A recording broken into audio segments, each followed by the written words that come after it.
أعوذ بالله من الشيطان الرجيم بسم الله الرحمن الرحيم আল কোরআন বর্ষ উপলক্ষে সূরা আল ইমরান এর অনুবাদ 14 নম্বর রুকু থেকে শুরু হচ্ছে। 130 নম্বর আয়াত থেকে বলা হচ্ছে, হে ওই সব লোক যারা ঈমান এনেছো, তোমরা চক্রবৃদ্ধি হারে সুদ খেও না, আল্লাহকে ভয় করো, আশা করা যায় তোমরা সফলতা লাভ করবে। ওই আগুন থেকে বেঁচে থাকো যা কাফিরদের জন্য তৈরি রাখা হয়েছে, আর আল্লাহ ও রাসূলের হুকুম মেনে নাও, আশা করা যায় তোমাদের উপর দয়া করা হবে। ওই পথে দৌড়ে চলো যে পথ তোমাদের রবের ক্ষমা ও ওই বেহেশতের দিকে যায়, যা জমিন ও আসমানের মতো বিশাল, এবং যা ওই ক্ষুধাভীরু লোকদের জন্য তৈরি রাখা হয়েছে, যারা সব অবস্থায় নিজেদের মাল খরচ করে, খারাপ অবস্থায় থাকুক আর মন্দ অবস্থায় থাকুক, যারা রাগকে দমন করে, অপরের দোষ ক্ষমা করে, এমন লোকদের আল্লাহ খুব পছন্দ করেন। আর যাদের অবস্থা এমন যে যদি কখনো কোনো অশ্লীল কাজ তাদের দ্বারা হয়ে যায় অথবা কোনো গুনাহ করে নিজেদের উপর জুলুম করে বসে, তাহলে সাথে সাথে আল্লাহর কথা স্মরণ করে মনে হয় এবং তার কাছে তারা নিজেদের গুনাহ মাফ চায়, কেননা আল্লাহ ছাড়া আর কে আছে যে গুনাহ মাফ করতে পারে। এইসব লোক যেটুকু গুনাহের কাজ করে ফেলেছে তা জেনে বুঝে আর করতে থাকে না, তারাই ওই সব লোক যাদের পুরস্কার তাদের রবের কাছে রয়েছে, তা এই যে তিনি তাদেরকে মাফ করে দেবেন এবং এমন সব বাগানে তাদের প্রবেশ করাবেন যার নিচ দিয়ে ঝর্ণাধারা বইতে থাকবে, আর তারা সেখানে চিরদিন থাকবে। নেক আমলকারীদের জন্য কতই না ভালো পুরস্কার রয়েছে।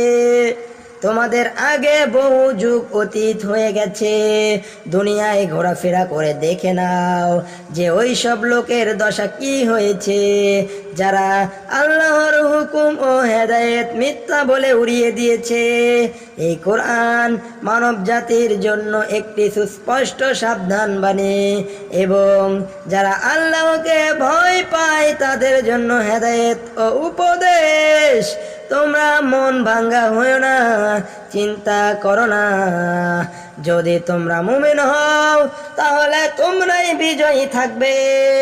এই সময় যদি তোমাদের ওপর আঘাত লেগে যায় তাহলে এর আগে তোমাদের বিরোধী দলের ওপর এ ধরনের আঘাত লেগেছে, এটা তো সময়ের উত্থান ও পতন মাত্র, যা আমি মানুষের মধ্যে একের পর এক দিয়ে থাকি।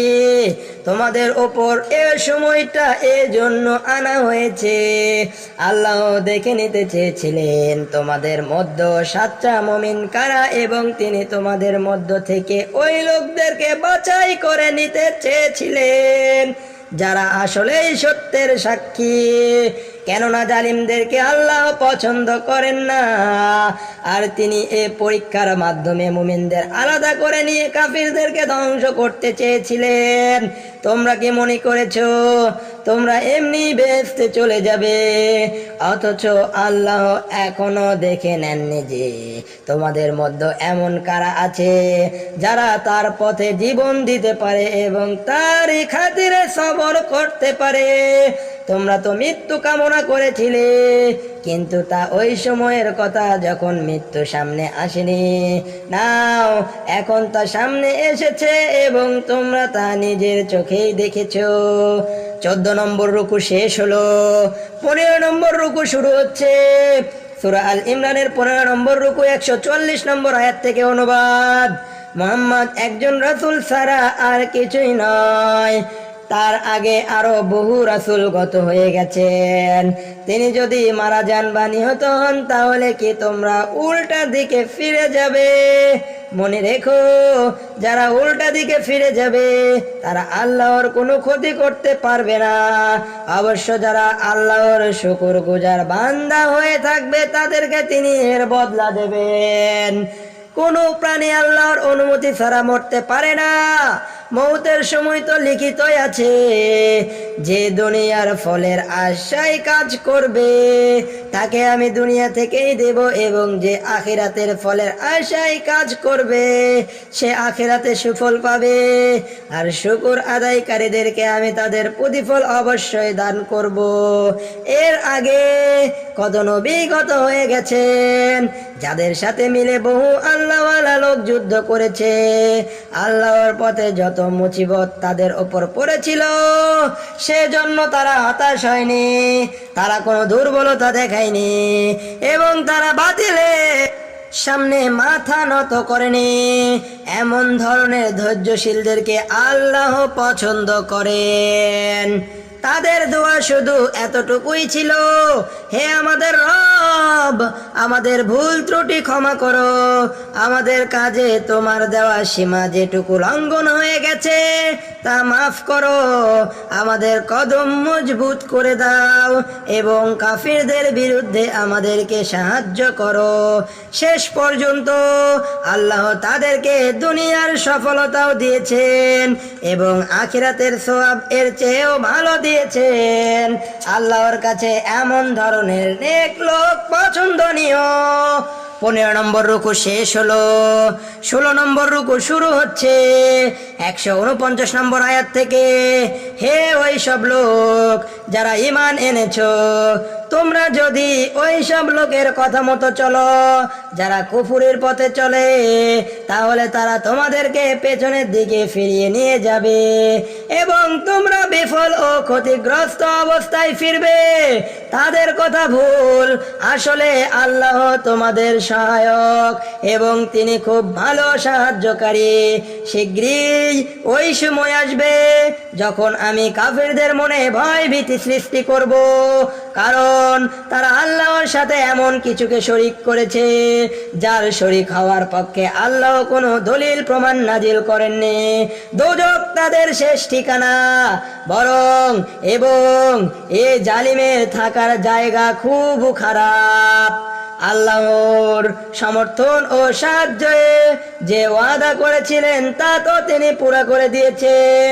প্রথম দিকে তোমরা তার হুকুমেই তাদেরকে হত্যা করেছিলে, কিন্তু যখন তোমরা দুর্বলতা দেখালে, নিজেদের কাজে একে অপরের সাথে মতবিরোধ করলে, এবং যখন আল্লাহ তোমাদেরকে ওই জিনিস দেখালেন যার মহব্বতে তোমরা পাগল ছিলে, অর্থাৎ গনিমতের মাল, তোমরা নিজেদের নেতার বিরোধিতা করে বসলে, কারণ তোমাদের কতক লোক দুনিয়ার লোভী ছিল আর কতক লোক আখিরাতের আকাঙ্ক্ষী ছিল।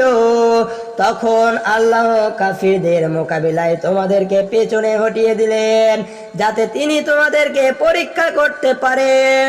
আর সত্য এটাই, এরপর আল্লাহ তোমাদেরকে মাফ করে দিলেন, কেননা মুমিনদের ওপর আল্লাহ বড়ই দয়ার খেয়াল রাখেন।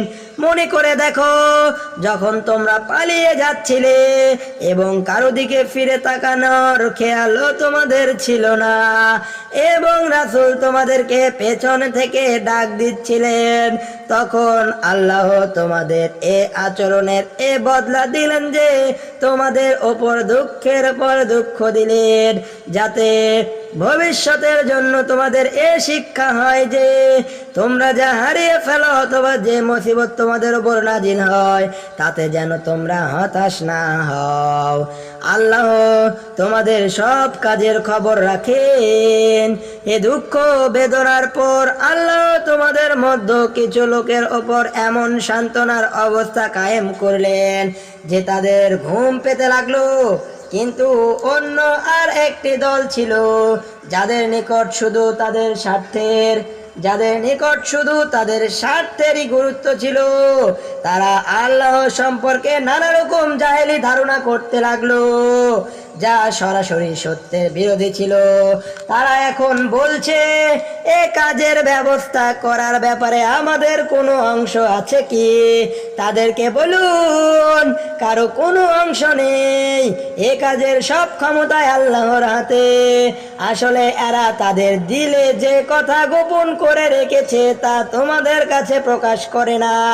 তারা বলতে চায়, যদি নেতৃত্বের ক্ষমতায় আমাদের কোনো অংশ থাকতো তাহলে এখানে আমরা নিহত হতাম না। তাদের বলে দিন, যদি তোমরা নিজেদের ঘরেও থাকতে তাহলে যাদের মৌত লেখা ছিল তারা নিজেই তাদের নিহত হওয়ার জায়গার দিকে বের হয়ে আসতো। আর এই যে ব্যাপার ঘটে গেল তার কারণ এই যে যা ছিল তোমাদের মনে গোপন রয়েছে, যা কিছু তোমাদের মনে গোপন রয়েছে আল্লাহ তা পরীক্ষা করতে চেয়েছেন। আর তোমাদের মনে যে ত্রুটি আছে তা দূর করতে চেয়েছিলেন। আল্লাহ মনের অবস্থা খুব ভালো জানেন।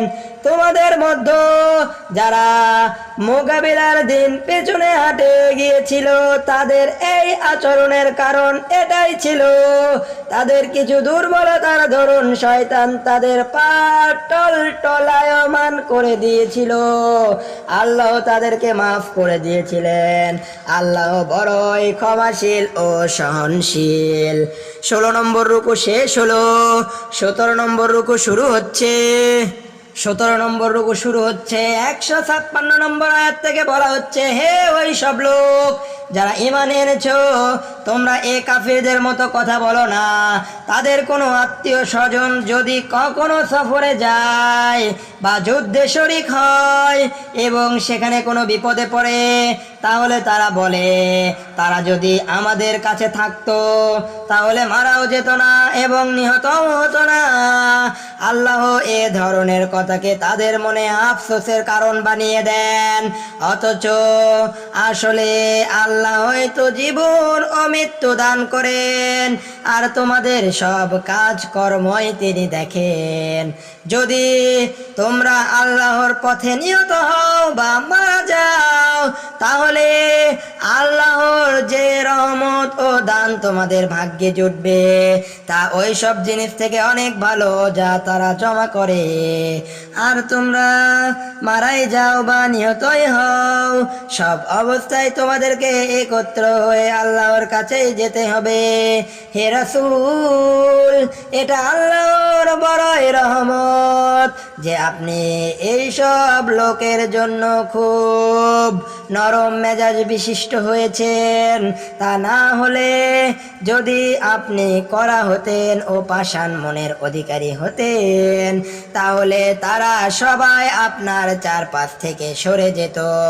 তাদের দোষ মাফ করে দিন, তাদের পক্ষে মাগফিরাতের দোয়া করুন এবং দিনের কাজে তাদের সাথে পরামর্শ করুন।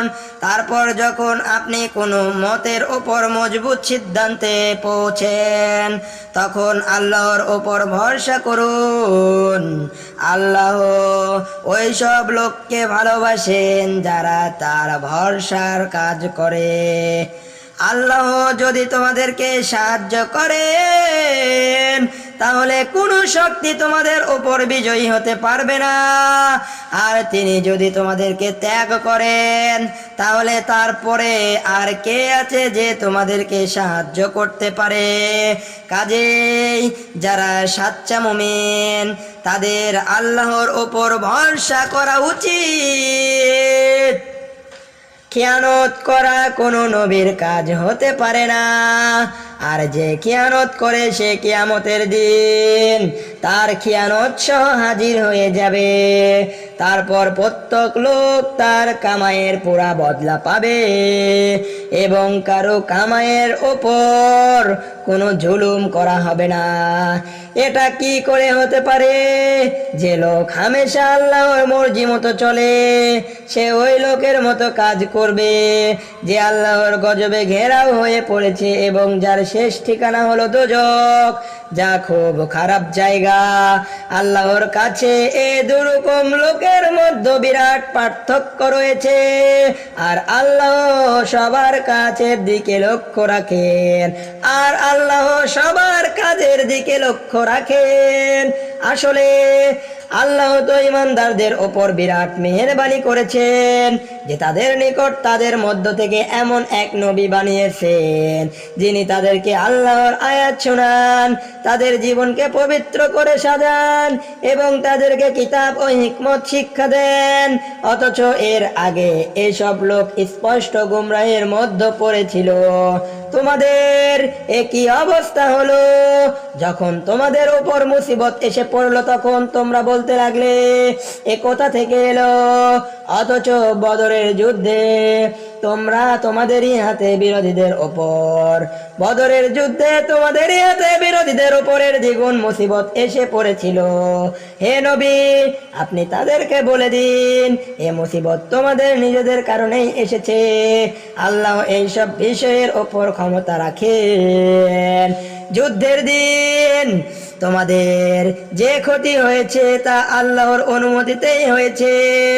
এটা এজন্য হয়েছিল যে আল্লাহ দেখে নিতে চাইলেন তোমাদের মধ্যে কারা মুমিন আর কারা মুনাফিক। ওই মুনাফিকদেরকে যখন বলা হলো এসো আল্লাহর পথে যুদ্ধ করো অথবা কমপক্ষে নিজের শহরের হেফাজত করো, তখন তারা বলতে লাগলো আমরা যদি জানতাম আজ যুদ্ধ হবে তাহলে আমরা অবশ্যই তোমাদের সাথে যেতাম। তারা যখন কথা বলছিল তখন তারা ঈমানের চেয়ে কুফরির বেশি কাছে ছিল। তারা নিজেদের মুখে ওই কথা বলে যা তাদের মনের মধ্যে নেই, আর যা কিছু তাদের মনে গোপন রাখে তা আল্লাহ ভালো করেই জানেন। এরা ওই সব লোক যারা নিজেরা তো বসেই রইল, আর তাদের যেই সব ভাই বন্ধু যুদ্ধ করতে গেল এবং নিহত হলো তাদের সম্বন্ধে এরা বলে দিল যদি তারা তাদের কথা মেনে নিত তাহলে তারা মারা যেত না। হে নবী, ওদেরকে বলে দিন যদি তোমরা এ কথাই সত্যবাদী হও তাহলে যখন তোমাদের মৃত্যু আসবে তখন তোমাদের নিজেদের থেকে তা ফিরিয়ে দিও। যারা আল্লাহর পথে নিহত হয়েছে তাদেরকে মৃত্যু মনে করো না, তারা তো আসলে জীবিত, তারা তাদের রবের কাছ থেকে রিজিক পাচ্ছে। আল্লাহ তাদেরকে নিজ মেহেরবানি থেকে যা কিছু দিয়েছেন তাতে তারা খুশি ও তৃপ্তি, আর তারা এ বিষয়েও নিশ্চিত যেই সব ইমানদার লোক তাদের পিছনে দুনিয়াতে রয়ে গেছে এবং এখনো সেখানে পৌঁছেনি তাদের জন্য কোনো ভয় ও দুঃখের কারণ নেই। তারা আল্লাহর নিয়ামত ও মেহেরবানি পেয়ে আনন্দিত এবং তারা জানতে পেরেছে আল্লাহ ইমানদারদের পুরস্কার নষ্ট করেন না। 17 নম্বর রুকু শেষ হলো। সাদাকাল্লাহুল আযীম।